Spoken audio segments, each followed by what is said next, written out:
સમાચાર ગીર સોમનાથથી મળી રહ્યા છે, જ્યાં રોડ રસ્તાની બિસ્માર હાલતને કારણે લોકો પરેશાન છે। ગીર સોમનાથ જિલ્લામાં મુખ્ય મથક વેરાવળ શહેરમાં રોડ રસ્તાઓની બિસ્માર હાલતને કારણે વાહન ચાલકો રાહદારીઓ ભારે હાલાકી ભોગવે છે। બસ સ્ટેશન રોડ, સોમનાથ માર્ગ અને મુખ્ય બજાર સહિતના વિસ્તારોમાં પડેલા ખાડા તેમજ કરોડોના ખર્ચે બની રહેલા આઇકોનિક રોડની ધીમી કામગીરીને પગલે સ્થાનિકો અને વેપારીઓમાં નગરપાલિકા સામે ભારોભાર રોષ છે। અકસ્માતના વધતા જોખમ વચ્ચે સ્થાનિકો દ્વારા તાત્કાલિક સમારકામની માંગ કરાઈ। તેની સામે પાલિકાના ચીફ ઓફિસર પારસ મકવાણાએ વરસાદના વિરામ બાદ યુદ્ધના ધોરણે ખાડા પુરાણ, ગટરના ઢાંકણા રિપેરિંગ અને રોડ રીસર્ફિંગની કામગીરી કરવાની ખાતરી આપી છે। આજે આટલા ટાઈમથી તમે ડાયમંડથી ચાલુ કરો ને મેઇન રોડ વેરાવળનો હાર્ડ કહેવાય કે સુભાષ રોડ, આજે બે થી ત્રણ ફૂટના ખાડા છે આખા રોડ ઉપર। રેકડીવાળા બિચારા બાઈઓ છોકરાઓ રોજ તમે આવીને જુઓ કેટલા પડે છે।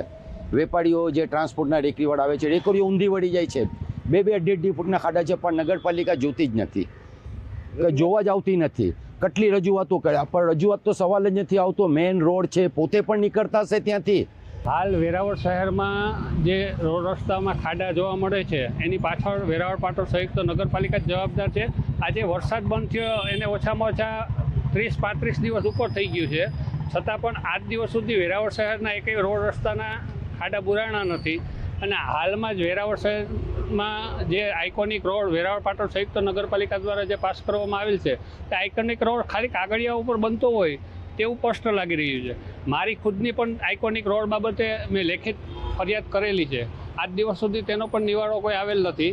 વરસાદ હાલમાં ચાલુ છે, આપણે જે કંઈ છારોડો કે નાખીએ તો એ ધોવાઈ જતું હોય છે। થોડુંક વરાપ નીકળે એટલે જેટલી જગ્યાએ ખાડાને બધું પડેલું છે એ મરામત કરવાની કામગીરી યુદ્ધના ધોરણે હાથ ધરવામાં આવશે।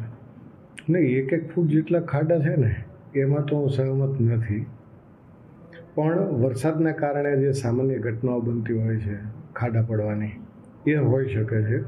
અને એમાં છારોડોને બધું નાખવાની કામગીરી થોડીક વરાપ નીકળે એટલે તરત જ ચાલુ કરશું। નગરપાલિકાના ધ્યાનમાં જેટલું આવે છે કે ગટરના ઢાંકણા ખુલ્લા છે એ બધા જ સરખા કરી દેવામાં આવેલા છે।